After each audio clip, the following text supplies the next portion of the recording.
Where are you speaking to us from, Tim?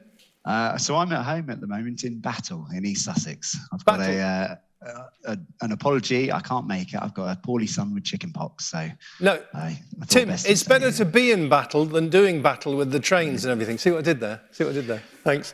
Yeah, very good. Welcome, Tim. So I'll take a seat. These are comfy seats, aren't they? Yeah. By the way, if you want to come and try the seat out at any point, feel free in the breaks. That'll be fine because they're very nice. I think for the 6th EV Summit age, you should give everyone one of these.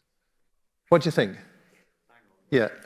Aid's not too happy with me now. Anyway, welcome back. This is we've got one more panel after this, and then we have Octopus Energy, CEO of Octopus Energy, coming to talk to us about just where all of that stuff is going, which is going to get very interesting if it isn't already. So Tim, thank you. You're welcome. You're here with us maybe not in person, but definitely in spirit. But also we have Gill Nowell, who's head of communication at Electrix. How we know each other well, don't we, Gill? You're always on LinkedIn. I'm always on LinkedIn. We sort of live there together, don't we? Well, yes, in a virtual kind of way. Yes, yeah. Roger. Yeah. Yes. No, I didn't want to make you feel uncomfortable or make your husband ask a question. Good answer, Gill. Good answer. And Chris Pateman-Jones is CEO at Connected Kerb. What a company that is. Can I be honest with you, Chris? Going back a while, I wasn't really convinced. But I've got to tell you now, I absolutely am, and we're going to go through that in terms of our discussion. Well, I remember you came and saw us I think it was in Holborn in our first office, when it was the founders and me and Martin and a couple of others who were in there, and we were still sort of banging our head against a brick wall, trying to get people to understand how important it was for sort of that home charging experience for people who can't home charge. Yeah. Roll on a couple of years, I think we've deployed 3,000 to 3,500 charging points this year alone. So, things have changed a bit. Yeah. Well, but you made me feel a bit bad now because I don't remember coming there actually. But this is honestly what happens when you get older. You can't remember where you've been and who you talked to. You have to have something like this to remind yourself who you are. You're a very busy person, so yeah. Well, I don't know. It could be that. You're being very kind. Thank you. So we're going to talk about how councils and companies can collaborate to accelerate this transition. So that's. Collaboration's the name of the game, really, one way or the other.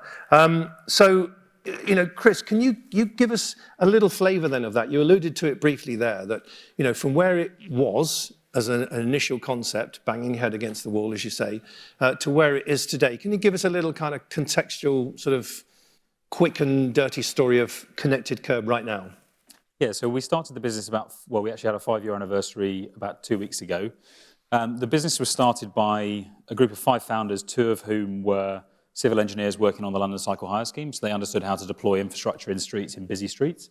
And what they were trying to do was essentially tackle the issue of the convenience, affordability and reliability of charging that you have when you charge on your driveway at home, which is why 90% of people who have an EV today have a driveway and can charge in that location, and trying to provide something comparably affordable, reliable and convenient for those people who couldn't do that. Now, the estimates in terms of that population size vary.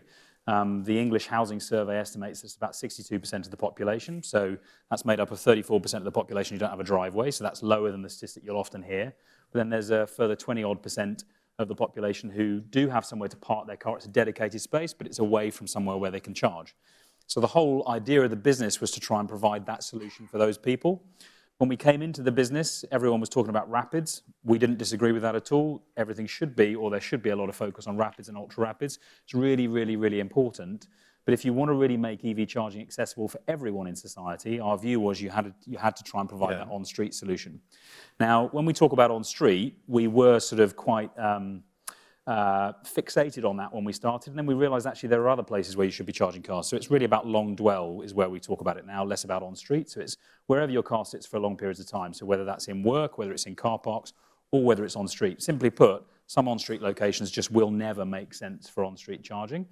Workplaces make a huge deal of sense for that, and so we now pivoted and we spend a lot of time now focusing on workplaces. I think that's why we wanted to have Tim involved, because obviously councils play an interesting role here as a bridge between us as charging networks and also some of the sort of employers that they might have in those areas, which, again, if you could, I guess if we rolled it back a few years, an amazing thing for the government would have been to set a goal for all employers to basically make sure that there are charging points in every single workplace location. What, you mean have a plan and stuff? It would be wonderful, wouldn't it? Because then you give people certainty that where even if they moved location, moved job, they would still have somewhere to charge their car. And I think it's that, we always talk about it's confidence. So it's confidence that wherever you go, whatever you're doing, you will be able to charge your car. If you give people confidence, they'll be able to make the switch. I saw the panel earlier on with Auto Trader. I think they talk about the same thing. It's about confidence. Yeah.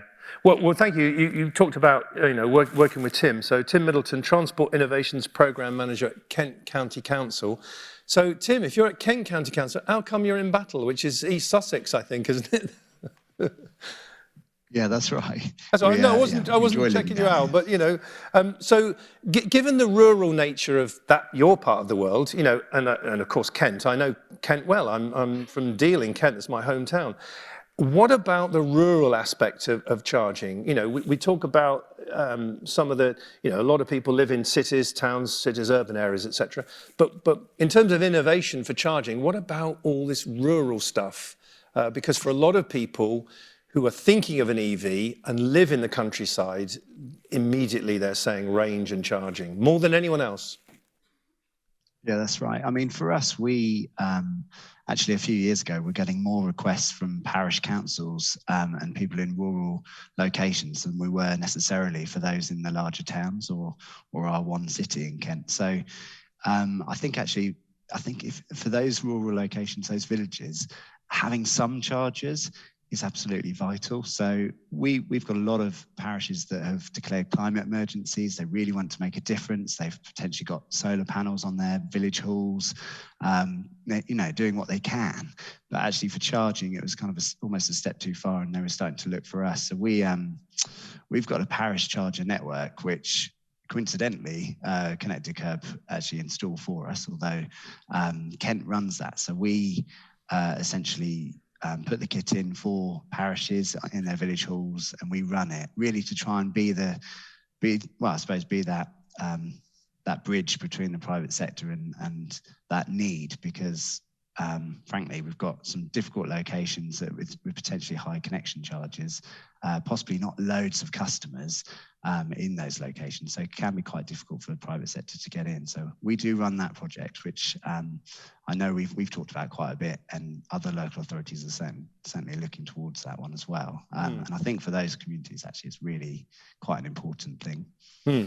Good, thank you. Thank you for that. And by the way, your headset and everything, headphones, you'd be great here on stage because we've got like a DJ set here. I don't know if you can see it, but it would look very apt. Gill, thank you. Gill, you're really good at communicating on LinkedIn about some of this technology, some of the new kind of services, some of those propositions. So how are we going to get a better job done outside of, because it isn't just all about LinkedIn, is it? To the general public about the innovations that are coming, the products are already there, the narrative, if you like. For instance, when we're talking about Connected Kerb or we're talking about any other of the multiple charging propositions now, imagine it for a petrol or diesel car where you could fill up here, fill up there, fill up over here, fill up at home, fill up everywhere. The narrative in some ways is we've kind of need to turn it around the other way. How are you doing that? What are your ideas on how we need to tell the story better? Yeah, I think for me, Roger, it's, how do we communicate outside of our sort of EV echo chamber? Yes. Isn't it? It's very well, it is easy for me to go onto Twitter every day or more than once a day, on LinkedIn or wherever, and just communicate to the same people, the same stakeholders. And somebody a while ago at an event said, well, actually, we've already reached the tipping point. We can move on from talking about, the fact that range need not be an issue anymore because, most electric cars have a range of well over 200, if not 250 miles. And I was thinking, well, actually, no, because we are still at the beginning. For me, we're still at the beginning, actually, because of of all the cars in the UK right now, only about 2% are battery electric vehicles. So we have a long, long way to go, and it's enabling access for everybody across our communities, sort of easy to understand information. Hopefully we're doing some of that through Electrix, supported by LV, which is what I spend a lot of my time working on. But it's helping people understand that actually when we're thinking about or helping people make the switch to an electric car, it's helping them just understand the basics. Yeah. It's helping them, how do we get more people into test drives, know? I did a poll a little while ago, and that came out tops, in terms of how you help people get over the barriers, the concerns. Just get them into an electric car. Yeah. I've been involved over the years in hundreds and hundreds of community test drives, and without exception, everybody has got out of that electric car with a big smile on their face. And another poll, I do have a tendency to run polls on occasion, and 4,500 electric car drivers responded to this particular poll. And actually, just thinking about, rising energy costs. And that's another barrier that we have to help people overcome, I think. Yeah. And actually, of those 4,500 people who responded, all electric car drivers, 84% said that they would still choose to go EV in spite of rising energy costs. And the fact remains that if you can charge at home overnight, it is far cheaper, it is very convenient to do so. Yeah. Excellent. By the way, go on, Chris. So I think that statistic is both really positive.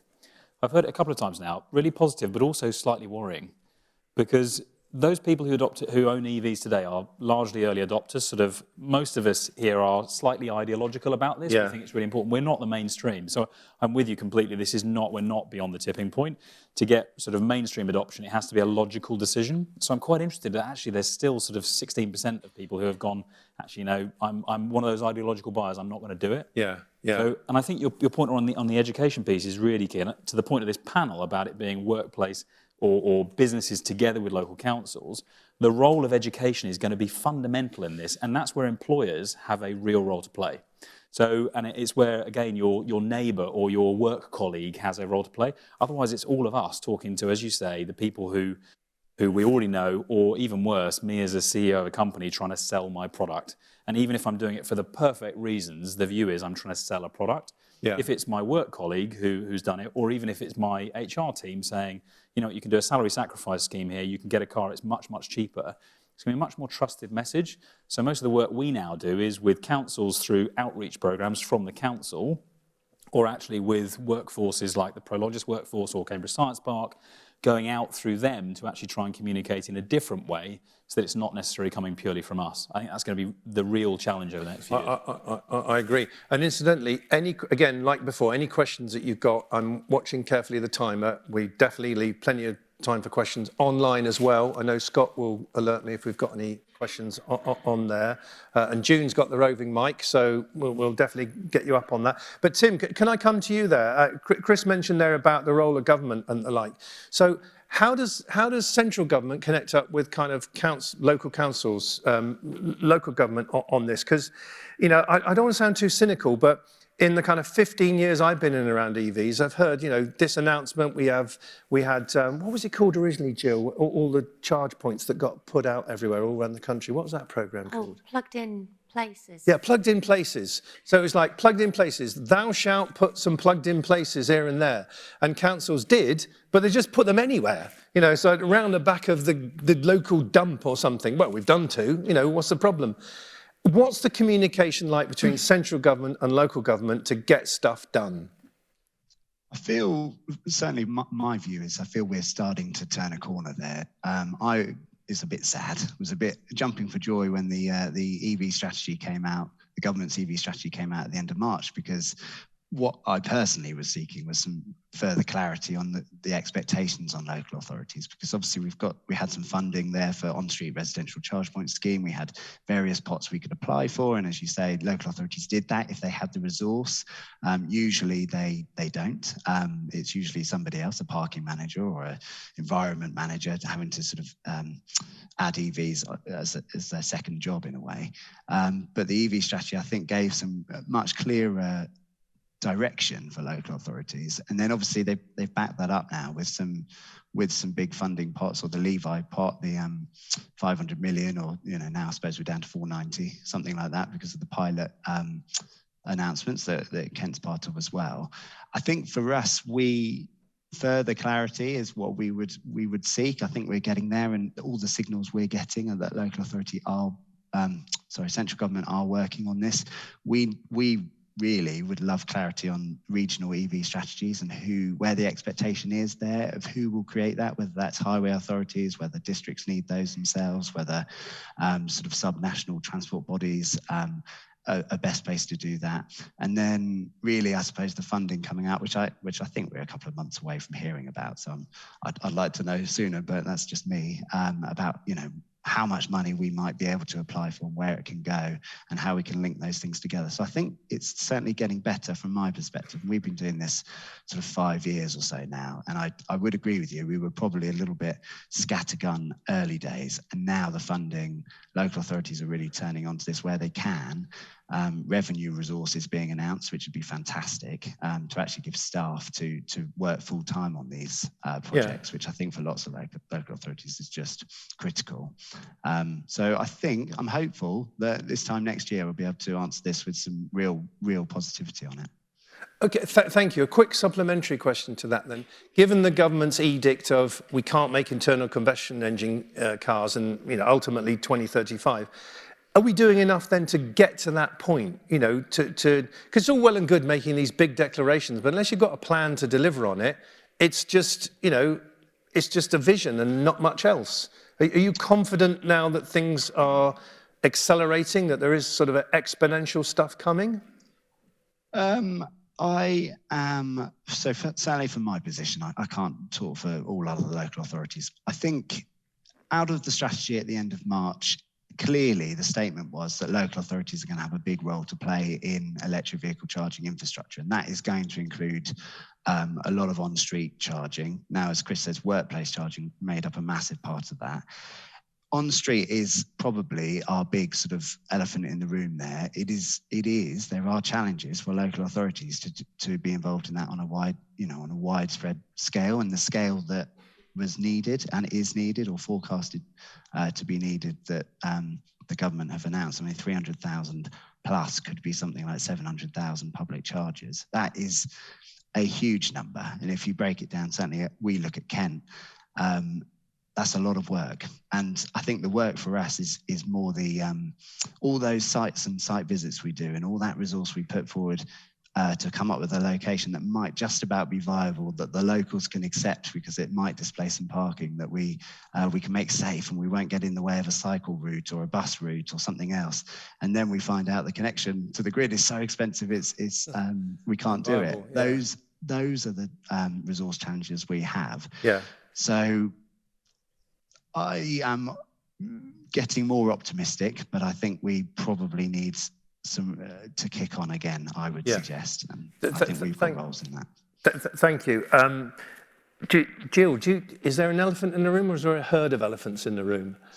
I mean, given what you've said about it's only a small percentage of the vehicle park at the moment has gone electric, and yes, the education piece is here. How is the momentum going with all this when at the moment we've had a spike in energy prices, you get some of the popular, I say popular, probably in this room, unpopular press, presenting stories that says, oh, EVs are finished, look how expensive it is. It's more expensive than that and the other.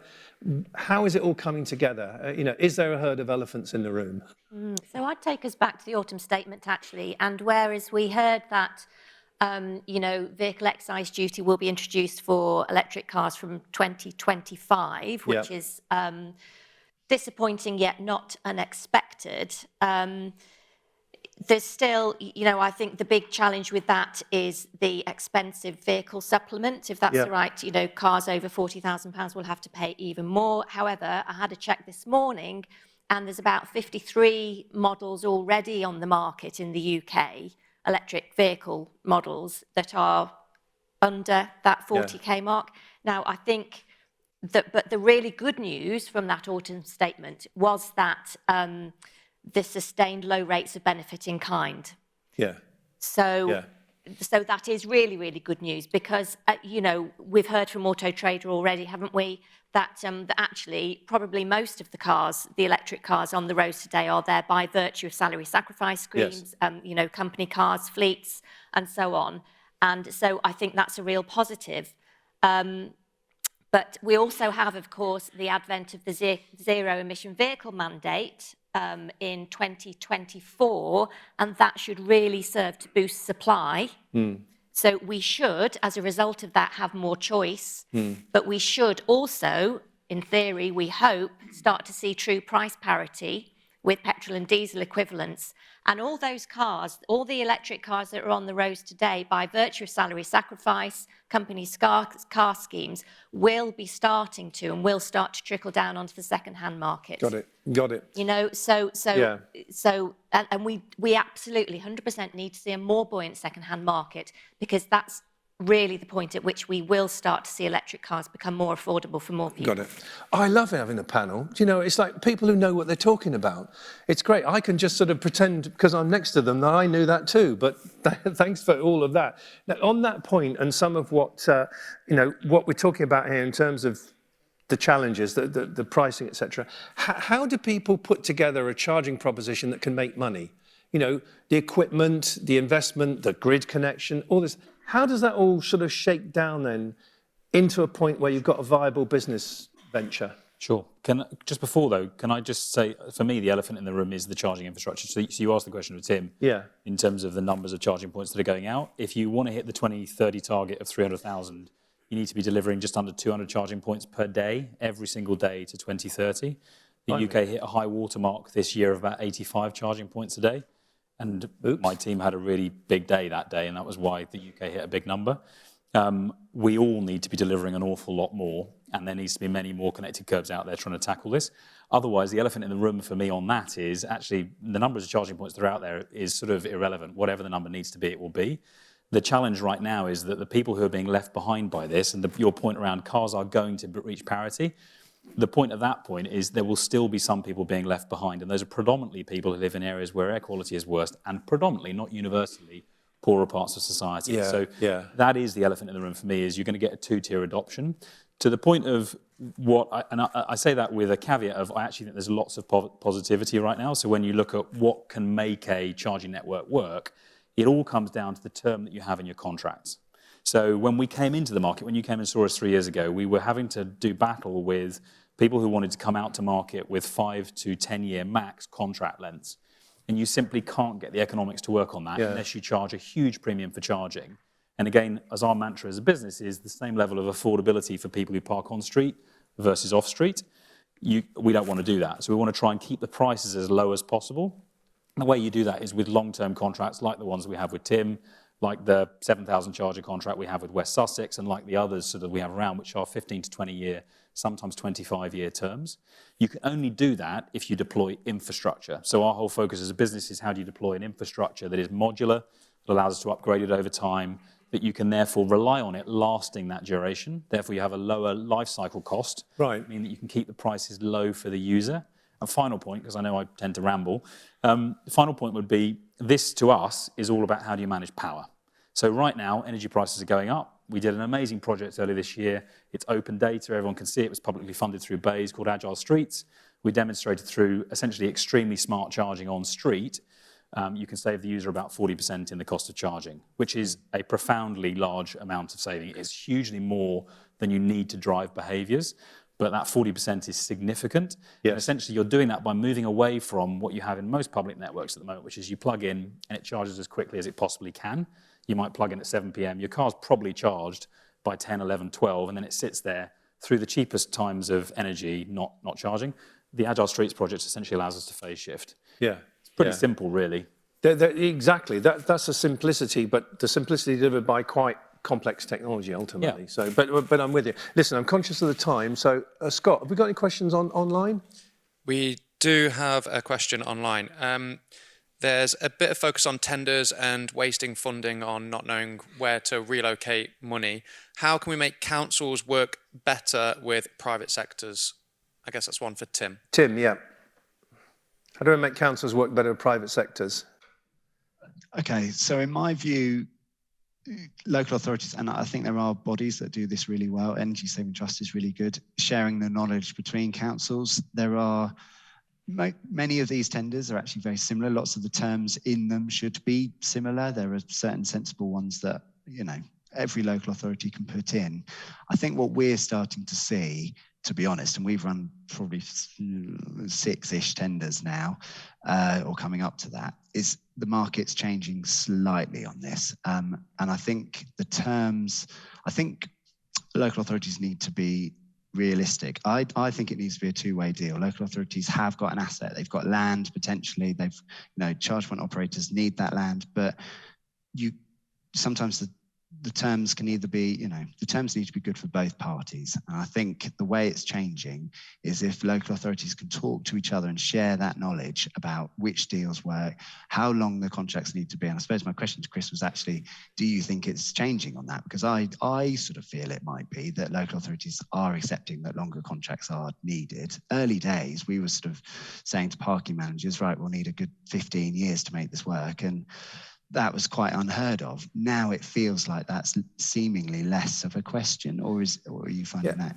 still a question? Well, can I just say, I think forums like this, where you can share best practice, I think we need structural things where, you know, the process, the best practice stuff is known about and is shared, you know, and I think this forum and a few others like it, not all of them, are good at putting it up there. I'm going to race through, so do forgive me. Questions in the audience. Have we got anybody who would like to ask a question? June's got a microphone, so don't be shy. No, have got any more online? If not, I've got tons in my head.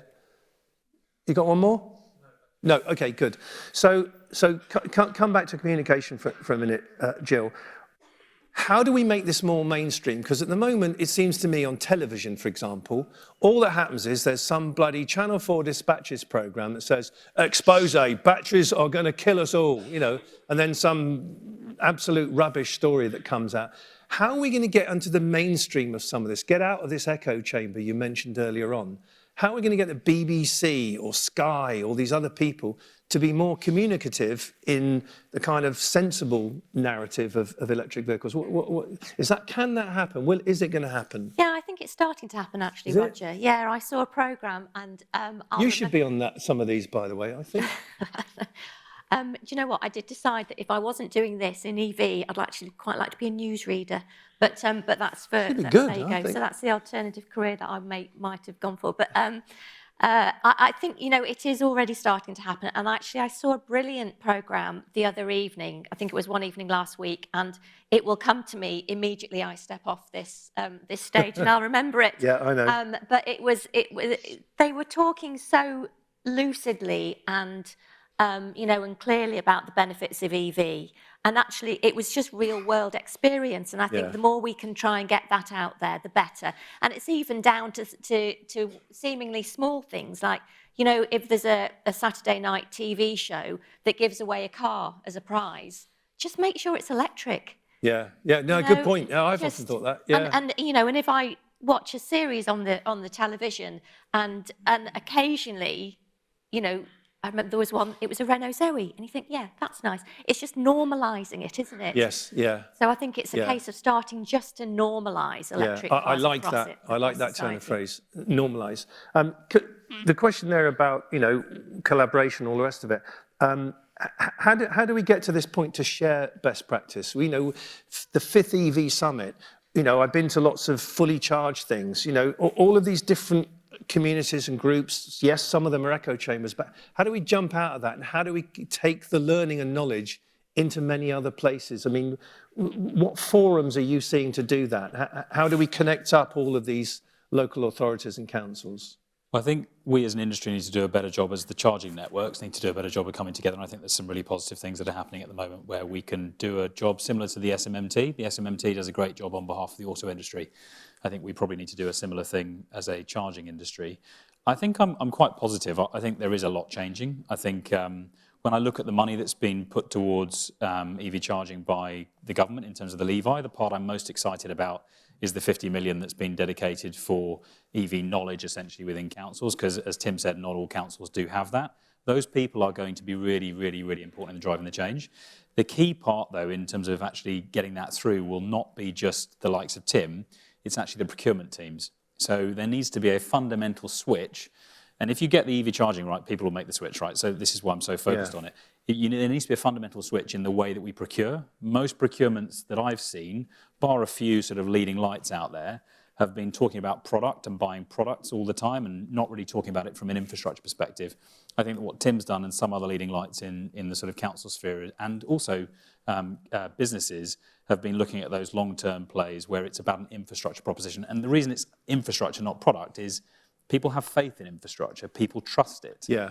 They again look at it and go, that's long term. I will make the switch. I have confidence that when I need to charge, I'll be able to do it. I think if you provide that, I mean, the stats are clear. People looking at their next car are saying my next car will be an EV. What they're not saying is they're basically delaying the decision. They're not buying a new car. They're just delaying their decision. But I suppose the question is how long they're going to have to delay before they have that confidence. Yeah. I am going to take one more question because I can see a gentleman with his hand up. June, if you could just give the gentleman the question, then we're going to be done. Hi, Martin Afire from Connected Kerb. So I switched to EV for those ideological reasons, but as we touched on, the mainstream will be when it's the new, shiny, affordable thing. We haven't sort of touched on passive infrastructure because obviously we talked about the fact that, come 2030, we haven't got the chargers there. So how big a part do you think the deployment of passive infrastructure would be, to get us ready for when this, what we believe will be a wave of cars coming on the market? I think it's going to be really, really important. So, I mean, and this is, every charging network should be doing this when they go and deploy. You should try and put passive infrastructure in as much as you possibly can. The main reason so Tim will say, one of the reasons you have challenges in on-street locations, but also in public car parks is you're essentially seen as you're taking car parking away from people who might not have an EV today. Yeah. Now, that's messaging, right? So if you message it properly, actually you're not taking away car parking, you're just reallocating it in a more structured way. That's the way it should be. If you've got 2% of cars that are already EV, in a car park of 100 spaces, you should have at least 2 EV bays. You're not taking away car parking spaces at all, you're just providing a location for cars that are already there. The passive infrastructure then allows you to add charging points over time with no sort of disruption. And I think when you look at car parks for workplaces, again, to the point of the conversation, when you're building new assets, put more in than you need to, but you don't have to put active chargers in. Yeah. And I would actually say, and this is where maybe some of the residential projects are slightly, the government's, it's very well-meaning sort of intent that they've put in to try and mandate EV charging at scale in new developments. The reality is that an awful lot of those charging points that are deployed will be out of warranty before the user actually ever even has an EV. So again, I think passive infrastructure is sometimes far more important than active infrastructure. Thank you. Can I just say, Martin, talking about communication, people with a public profile, well-known people like yourself, it's great that you advocate for this, and I know you've done it for some time, and it would be good if we saw more people like you, people in, with that public profile that a lot of people know of, advocating for it, because I think that's a hugely beneficial thing to it. So I'd also tip my hat to you, sir, for what you've done these past few years in going from one career, into this arena. So big thumbs up on that one, my friend. Can we please have a big round of applause for our panel, online, offline? Thank you. Thank you very much.